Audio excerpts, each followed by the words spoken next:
ఎన్ని ఆంక్షలు విధించినా, ఎంత చర్యలు తీసుకున్నా, ఎన్ని కేసులు నమోదు చేసి అరెస్టులు చేస్తున్నా వైసీపీ తీరులో మాత్రం మార్పు రావట్లేదండి. ఇప్పటికీ కూడా ఆ పార్టీకి సంబంధించినటువంటి నాయకులే బయటకు వచ్చి నరుకుతాం, చంపుతాం ఇదే అనుసరిస్తున్నారు తప్పించి ఎటువంటి మార్పు లేదు. ఇప్పుడు కాసు మహేష్ రెడ్డి గారు కూడా బయటకు వచ్చి మళ్ళీ మేము గొడ్డలతో వస్తాం అంటున్నారు. ఇది అసలు ఏం సంస్కృతి? ఏ విత్తనం నాటితే అదే మొక్క వస్తుందని చెప్పి జగన్మోహన్ రెడ్డి గారు అంటున్నారు. మరి ఆయన గతంలో ఏం విత్తనం నాటితే ఇప్పుడు ఈ మొక్కలు వచ్చాయంటారు? మీరేం చెప్తారు? అంటే జగన్మోహన్ రెడ్డి వాడాడు గొడ్డలి, కాసు మహేష్ రెడ్డికి మరి బాబాయ్ రాజకీయాల్లో లేడు. ఆయన ఏదో కంటే ఆసుపత్రిలో నడుపుకుంటూ ఉంటాడు పాపం. ఆయన మీద అనవసరంగా గొడ్డలు వాడటం ఎందుకు అవసరమా? వద్దు, అటువంటి పని చేయమాకమ్మా. ఆయన చాలా మంచి కంటి డాక్టర్. ఈ గొడ్డళ్ళు నరుకుతాం, గొడ్డళ్ళు తీసుకొస్తాం, నరుకుతాం, రప్ప నరుకుతాం. ఇది అంటే మీరు అన్నారు ఇంట్రడక్షన్లో చాలామంది చాలా కేసులు పెట్టారని. ఇంకా పెట్టట్లేదు. ఇప్పుడు బాధ అంతా అదే. ఇప్పుడు ఇప్పటి వరకు విడుదల రజని ఇంకా అరెస్ట్ కాలేదుగా, కొడాలి నాని ఇంకా అరెస్ట్ కాలేదుగా, ఇంకా రోజా ఇంకా అరెస్ట్ కాలేదుగా. మరి వీళ్ళందరూ ఇంకా అరెస్ట్ కాలేదు కదా. అందుకనే ఇప్పుడు తెలుగుదేశం పార్టీ వాళ్ళు గోల పెడుతున్నది ఇదే. నీకు వాళ్ళేమో నరుకుతాం, చంపుతాం అంటున్నారు. మళ్ళీ వాళ్ళు అధికారంలోకి వస్తారట, అధికారంలోకి వచ్చేది నరకటానికని వాళ్ళు క్లియర్ కట్గా చెప్తున్నారు. మేము నరుకుతాం, మేము అసలు ఇంకా అధికారంలోకి రాగానే నెక్స్ట్ డే నుంచి నరుకుతాం అనేది వాళ్ళ స్లోగన్. తెలుగుదేశం వాళ్ళేమో అరే చట్టాన్ని, న్యాయాన్ని ఇంకా తొందరగా ఫాస్ట్గా అమలు చేయండి అని తెలుగుదేశం వాళ్ళు అడుగుతున్నారు. ఒక్కటి మనం అంటే లోకేష్ ఉమ్మడి కడప జిల్లా పర్యటన అప్పుడు చెప్పిన విషయంలో ఒక్కటి మాత్రం కొంచెం అంటే ఆలోచించాల్సిన విషయం ఏంటంటే, రెడ్ బుక్ గురించి నేనేం మర్చిపోలేదు అని ఆయన చాలా స్పష్టంగా చెప్పాడు.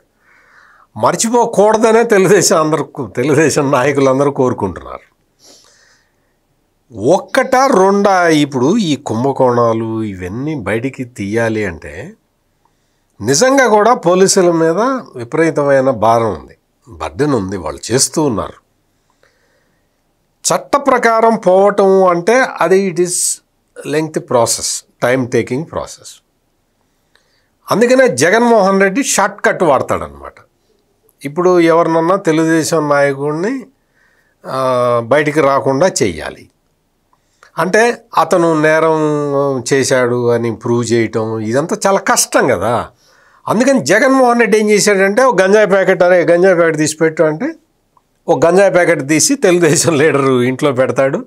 ఆ టైంకి వచ్చి వాళ్ళు చూస్తారు, ఫోటో తీస్తారు, నీ ఇంట్లో గంజాయి ప్యాకెట్ దొరికింది అని గంజాయి కేసు పెడతారు, అరెస్ట్ చేసేస్తారు. ఒక తెలుగుదేశం నాయకుడు అతన్ని అడ్డుకట్ట వేయాలి అనుకో, ఎస్సీ ఎస్టీ అట్రాసిటీస్ కేసు పెడతారు.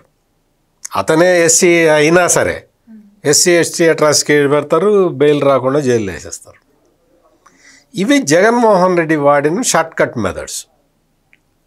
అంటే తెలుగుదేశం వాళ్ళని కంట్రోల్ చేయటానికి, తెలుగుదేశం పార్టీని లేకుండా చేయటానికి.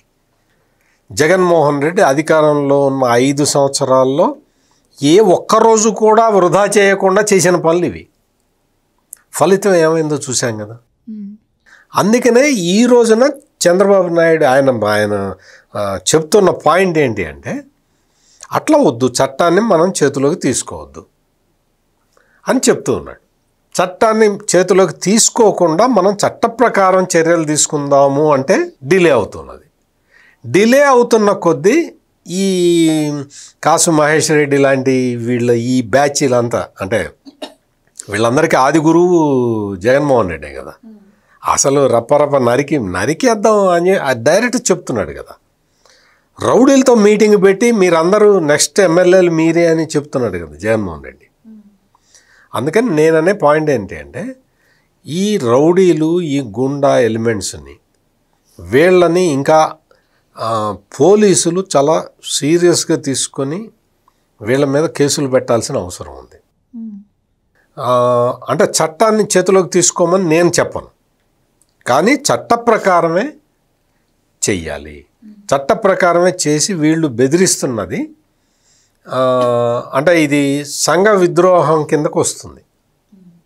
అటువంటి ఆ స్థాయిలోనే వీళ్ళని కట్టడి చేయాల్సిన అవసరం ఉంది. పోలీస్ శాఖ ఇంకా మరింత చురుగ్గా వ్యవహరించాలి. లేకపోతే ఏమవుతుంది అంటే ఒకవైపు అధికారంలో ఉన్నప్పుడు కూడా ఇదే చేశారు, ఇప్పుడు మళ్ళీ అదే చేస్తున్నారు. కులాలని రెచ్చగొడుతున్నారు, మతాలని రెచ్చగొడుతూ ఉన్నారు. మేము నరుకుతాం అంటున్నారు, చంపుతాం అంటున్నారు. అనచాట్ల అనకూడదు కదా. అందుకని పోలీసులు కూడా వాళ్ళు సుమోటోగా వాళ్ళు కేసులు తీసుకొని వాళ్ళు ఎంతమంది పోలీసుల మీద కూడా దాడి చేశారు వీళ్ళు.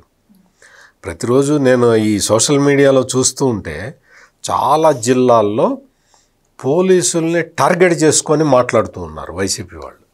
పోలీసుల మీదే వీళ్ళు అటాకులు చేసే స్థాయికి వస్తూ ఉన్నారు.